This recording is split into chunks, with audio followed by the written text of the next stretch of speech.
What's up, geeks and gamers? It's Odin coming to you with another video, and today we're going to be talking about the box office for the weekend. And so before getting into a news story that I actually really want to talk about a bit, I'm not going to go into too much detail about it. And yeah, that's right, I'm going to, just dangle that out there for you. Be like, what is he talking about? You'll have to wait for it. Anyway, let's get into the actual weekend box office movies. So Spider-Man Into the Spider-Verse had a wide release this week, and sure enough, it is #1 at the box office, which is no surprise here. It's a Spider-Man movie, it's an animated movie, so it's kind of got multiple things going for it, and it's also gotten a lot of very good reviews. Now, I obviously think that there's a lot of really high positive reviews because of the vast amount of diversity on screen, but that's just me, of course. But I can't deny that this is probably going to be a good movie as well. It's a movie that I plan on seeing. It's a movie that a lot of people that I trust say is actually a good movie. There's no real identity politics in it, or at least not to the extent that it would make you, want to throw up. So that makes me feel good. That makes me feel good that this movie is making money, and I can't wait to see it myself. Surprisingly, coming in at #2 is The Mule. Now, if anyone doesn't know anything about this movie, it's probably going to be Clint Eastwood's last film, not only directing, but also starring in as well. It's all about a guy who's kind of on the end of his rope, whose kind of mindset is one last run, one last job, essentially. It's about an old man who essentially gets involved with trafficking drugs over state lines, which just sounds amazing to me in a lot of ways, because one, it's Clint Eastwood, who's playing another awesome old man character, which I just love. Ever since Gran Torino, I've just been falling in love with that character so much every time that he does it. Even Trouble with the Curve, which is not the best movie out there, I actually really like because, one, I'm a baseball fan, but two, because Clint Eastwood was in it playing a curmudgeonly old man. He does it so very well. To me, the biggest surprise here is actually with two movies and their spots. One, of course, as I've been saying every week at this point, is The Grinch. Dr. Seuss's The Grinch is still in the top 3.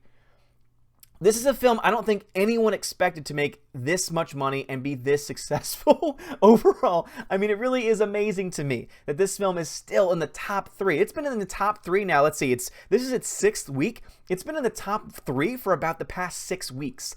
That's impressive for any film, let alone a film that most people weren't asking for, and also a film that didn't get amazing reviews from critics or even audiences for that matter. But as I said before, a lot of it has to do with the fact that it's a Christmas movie. It's a classic story that a lot of parents, especially modern day parents who are trying to bring their kids to it, who grew up with the original cartoon version of The Grinch themselves, I think that it makes a lot of sense that this film would therefore be successful. I didn't think it would be this successful, but it's still in it's 6 weeks out, and this film is still in 3,759 screens. Compare that to a couple of others. Compare that, for example, to Fantastic Beasts, which has been out for 5 weeks and is only in 2,600. So again, a huge big budget film, not nearly as successful. Look at Bohemian Rhapsody. Obviously, it's been out for 7 weeks, still in 2,213 screens, which is very good, but still not nearly as many as Dr. Seuss The Grinch because of just how successful it's been. It's amazing to me. It truly is as amazing to me that the film is doing as well as it is.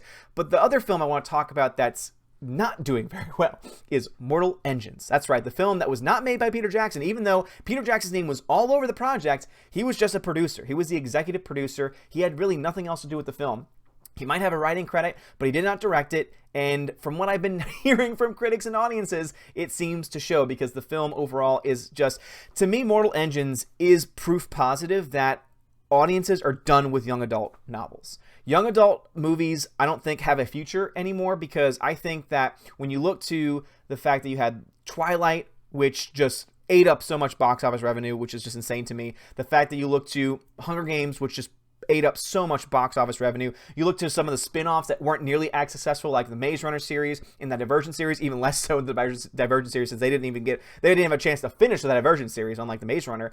I feel like it's tapped out. I feel like there really is no place anymore for the young adult story, which I guess is a good thing, because to me, a lot of these young adult stories are all the same. Yes, it might be a different world with a different character name, but overall it's still the same story of having to overcome something and some government or some higher entity taking over. Like, it's just all the same. It really is. It's just all the same, and I'm kind of glad that this is not doing very well at all. But this is a brand new film, and it only made $7.5 million for its opening weekend, and that's in 3,000 screens. So this film is already automatically a flop. It was made for around $100 million, and it's only made $7 million. So 60% of that, ooh yeah, not very good. And that's just, of course, the domestic total, and we'll break down the worldwide totals in just a second. But let's start off with the one that has been the most successful, and that, of course, is Spider-Man Into the Spider-Verse.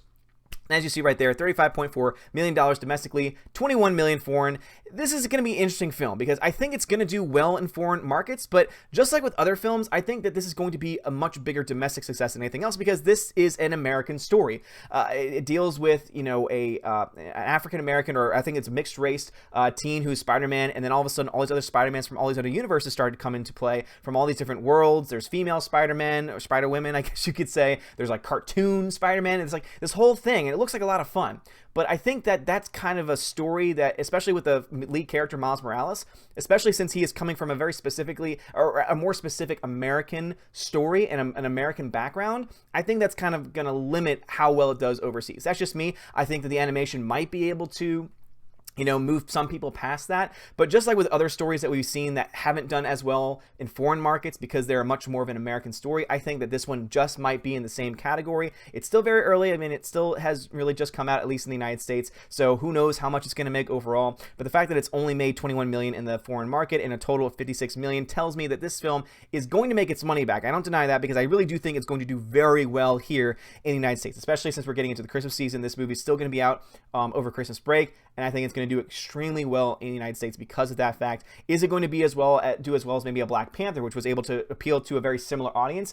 I'm not exactly sure about that, since this is obviously much more of a, much more diverse, if that even, makes sense, because it's dealing with lots of different backgrounds, lots of different cultures. And so because of that, I think it's going to do well. But is it going to do as well as Black Panther? I'm not exactly sure about that. But I think at this point, at the pace it's going to be able to make back its money and make a little bit of profit as well, probably justify a sequel. And if the ratings and the rankings and the reviews from audiences and critics alike are any indication, it seems like that very well might be the case. Now let's talk about The Mule. This is another one of those stories, people starting to say, oh, you say that a lot, but I think you only say that because you're a racist. Like, no. This is another film that has the same problem as the one I just talked about. This is a film that's only going to do well in the United States because this is a United States story. Like, this is a typical American story. It's Clint Eastwood. Clint Eastwood is not really a director known for doing extremely well overseas, and as you see, it hasn't even opened overseas yet, and I don't know how much and how wide it's going to open to other audiences, but it's going to do well here. This is definitely a movie that a lot of older audiences are going to see. And if we know anything from these films that tend to gear themselves and are really pointed towards an older audience, they will come out to support films. They will come out to support Clint Eastwood. So I think The Mule will end up making its money back. I mean, it was made for $50 million, which is actually kind of high for, for a lower production budget or a more independent type film. But at the end of the day, I think that it's going to make its money back because it is Clint Eastwood. It's probably his last movie. And because of that fact, I think it's going to bring a lot of people out to go support it and to go see it in the end. And of course, we end with this movie, which is just...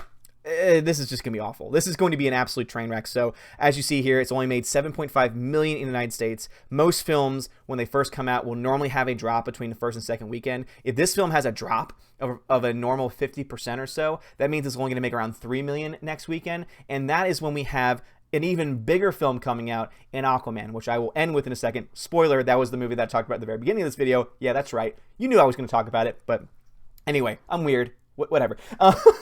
But anyway, so this is a film that is just going to get crushed next weekend because no one's going to go see it. Everyone's going to see Aquaman, continue to go see Spider-Man. I think that's probably going to be your 1-2 next weekend. The Grinch very well might. I mean, at this point, it's been consistent. It makes total sense to me that it would still be in the top 3. Who knows if that's going to happen or not? Who knows if the Mule is going to be able to knock it off? I don't think it will. But it's going to be interesting to see whether or not whether or not for 7 weeks in a row it's going to be in the top 3 or not. That is, of course, talking about the Grinch. But this is a film that's going to get lost in the radar. It's going to get lost in translation, and no one's going to go see it. And I really do hope, and as you see, even on the poster, it says Lord of the Rings and The Hobbit, Peter Jackson, and no one's buying it because this is a film that's obviously doesn't have the Peter Jackson touch. This is a film that is just a huge CGI fest. As you see, the director here is Christian Rivers, and it was indeed written partially by Peter Jackson and Fran Walsh. So these are the writers. These are some of the minds behind these incredible universes like Lord of the Rings and The Hobbit, but those were also not young adult novelizations that are put on the big screen. And I think audiences are just tired of it. I think audiences are just not interested in that anymore. And I can tell you, when the first trailers came out for this movie, I thought to myself, well, this looks stupid. The CGI looks absolutely awful. It's a city on wheels.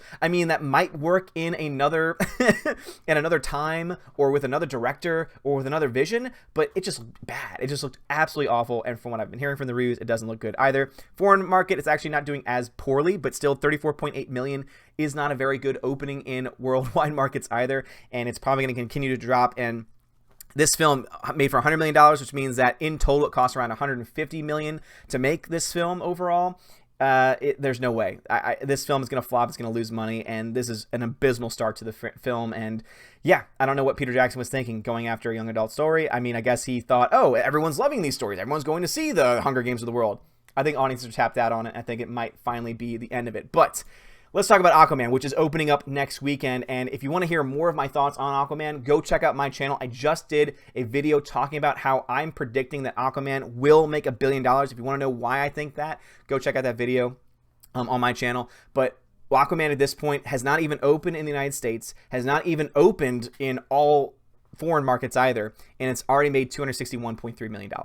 This film is doing extremely well. It opens next weekend, and this is going to be the #1 movie, easily the #1 movie of next weekend, domestically and foreign market as well. And it's just going to make a crap ton of money, and I'm actually now excited for it. I never thought in a million years, based on the trailers, because I still hate the trailers, that I would be excited for this film. But because of James Wan, I will say, because of some recent words that he said, where he took on personal responsibility if the movie fails, I have so much more respect for him now, and I actually want to see the movie just to support James Wan. So I would love to hear your thoughts. Are you going to see this movie next week? Have you already seen this movie? Because again, it has opened up in China. It's opened up in a few other countries as well. So I'd love to hear your thoughts on it. But also, what are your thoughts on Spider-Man Into the Spider-Verse? What is your thoughts on Mortal Engines? Are you going to go see Mortal Engines? Are you one of the 2 people that saw Mortal Engines this weekend? If you're in the United States, please let me know. And also, are you going to see the Mule? I mean, Mule, it's only going to be open. Again, this is going to be very, very limited by the story. It's not going to make any money overseas, and I think it's going to do well domestically. It is Clint Eastwood.